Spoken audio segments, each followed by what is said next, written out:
जय शिवराय. मी सागर. महाराष्ट्र धर्म या यूट्यूब चॅनलमध्ये आपणा सर्वांचे स्वागत. मंडळी, मुंबईमध्ये एक टोळी सक्रिय झाली आहे. ही टोळी मुंबईच्या सार्वजनिक रस्त्यांवरती, महानगरपालिकेच्या रस्त्यांवरती आणि सोसायटीच्या रस्त्यांवरती देखील, आवारामध्ये देखील पांढरे पट्टे मारत आहे.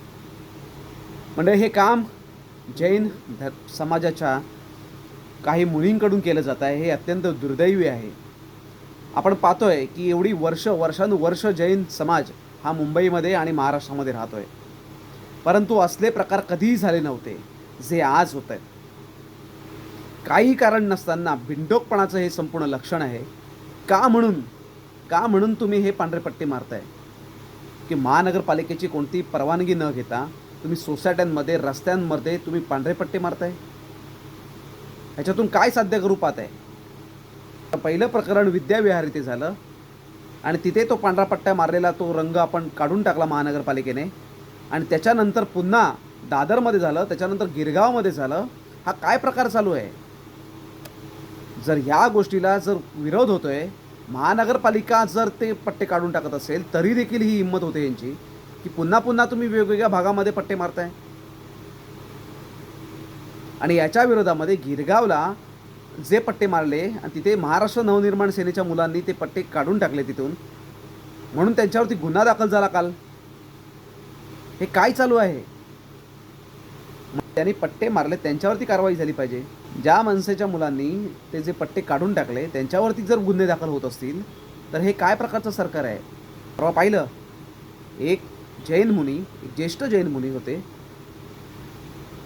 ते एका महिलेशी कशा अर्वाच्य शब्दामध्ये आणि अत्यंत मगरुरीमध्ये बोलत होते.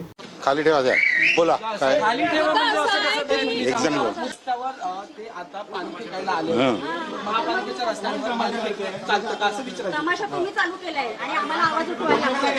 पब्लिक लोकांना तुम्ही बाय त्रास देताय. हा आवाज हो बाय, आवाज खाले, आवाज खाले, तुम्ही आवाज खाले, एवढा काय आवाज महाराष्ट्रामध्ये धर्माचं नाटक नाही चालणार. मराठी माणसाचं नाटक आहे. चला. म्हणजे तुम्ही जैन मुनी आहात, तुम्ही शांततेचं प्रचार करता आणि एका महिलेशी तुम्ही अशा पद्धतीने राज्याशी संभाषण करता? का सौजन्याने बोलू शकत नव्हता? तो एक निलेश चंद्र मुनी, तो कुठल्याही अँगलने मुनी वाटत नाही. स्पष्ट शब्दामध्ये सांगायचं झालं तर तो अत्यंत दरोडेखोर वाटतो. आणि माझं त्यांना सांगणं आहे, मी मुनी असाल, तुम्ही आहात की नाही आम्हाला काय माहिती नाही, का आम्हाला त्याच्याशी काही घेणं देणं देखील नाही, परंतु मराठी माणसाला डिवचण्याचा प्रयत्न करू नका. तुमचं काय याच्या पाठीमागे राजकारण आहे आम्हाला माहिती नाही, परंतु महाराष्ट्रामध्ये किंवा मुंबईमध्ये हे असले प्रकार करू नये. म्हणजे ज्या समाजाला आपण शांतप्रिय समाज म्हणून ओळखत होतो, तो समाज आज अशा पद्धतीने वागतोय. याचं कारण काय आहे? खरोखर तुमचा समाज हा शांतिप्रिय आहे का, असा या निमित्ताने प्रश्न उपस्थित होतो. म्हणजे एवढी वर्ष आपण शांततेने राहत होतात, आज डोकं वर काढण्याचं कारण काय? याचं कारण राजसत्ता त्यांच्या पाठीशी आहे. हे सर्व सरकार पुरस्कृत आहे. कारण ह्या संपूर्ण प्रकरणावरती सरकारमधला एकाही नेता संदर्भामध्ये एकही वक्तव्य त्याचं केलेलं नाही. म्हणजे मराठी माणसाच्या नाकावर टिचून या मुंबईमध्ये हे असले घाणेरडे प्रकार आता सुरू झालेले आहेत. म्हणजे ह्याचा अर्थ सरळ असा आहे की हे सत्ता बदलाची वाट बघत होते का तुम्ही? आजपर्यंत महाराष्ट्रामध्ये किंवा मुंबईमध्ये असले प्रकार कधी कुठल्याही समाजाकडून झालेले नाहीत. ते जे प्रकार होत असतील तर याचं कारण असंच समजावं लागेल की पालकमंत्री, आज मुंबईचे पालकमंत्री लोढा आहेत, त्यांच्या कृपा आशीर्वादाने हे सर्व सुरू आहे का, असा देखील प्रश्न उपस्थित होतोय.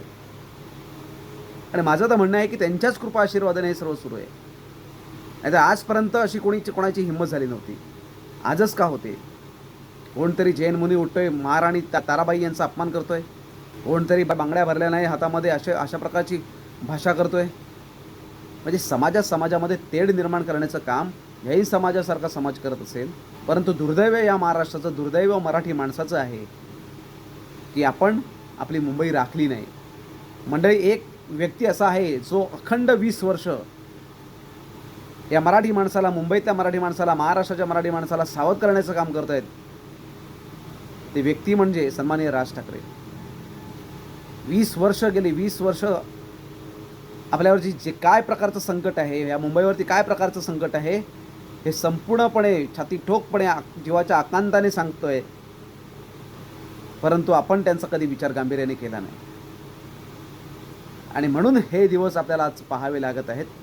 इथून पुढे देखील अनेक गोष्टी आपल्याला पाहाव्या लागतील, सहन कराव्या लागतील.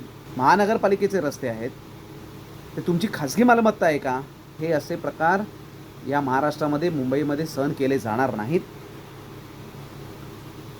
यापुढे खबरदार पांढरे पट्टे मारलेत तर तिथे जशाच तसं उत्तर दिलं जाईल. आणि आजपर्यंत जसं आपण गुण्या गोविंदाने एकत्र नांदत होतो, मराठी असेल, गुजराती असेल, जैन असेल, मारवाडी असेल, अन्य भाषिक असतील, अन्य प्रांतीय असतील, तुम्ही सलोख्यानं राहा. विनाकारण मराठी माणसाला डिवचण्याचा प्रयत्न करू नका, जी माझी आपणास विनंती आहे. महाराष्ट्रासाठी, मराठीसाठी एक पक्ष खंबीरपणे उभा आहे. गेली 20 वर्ष अखंडपणे महाराष्ट्राच्या आणि मराठीच्या पाठीमागे एक भक्कमपणे उभा राहिलेला पक्ष म्हणून महाराष्ट्र नवनिर्माण सेना आहे. जेव्हा जेव्हा मराठीवरती संकट येतं, जेव्हा जेव्हा मराठीचा मुद्दा येतो, तेव्हा तेव्हा महाराष्ट्र नवनिर्माण सेनेचीच आठवण येते, सन्माननीय राज ठाकरे साहेबांचीच आठवण येते. परंतु मराठी माणूस याचा गांभीर्याने विचार करत नाही आणि याचे परिणाम भविष्यामध्ये आपल्याला भोगावे लागतील. आणि आता देखील आपण भोगतोय, हे विसरून चालणार नाही. म्हणून सतर्क राहिलं पाहिजे, मराठी माणसाने सजग राहिलं पाहिजे. जिथे जिथे असे प्रकार होतील तिथे तिथे मोडूत करून टाकले पाहिजेत. एवढीच या निमित्ताने विनंती करतो. जय शिवराय.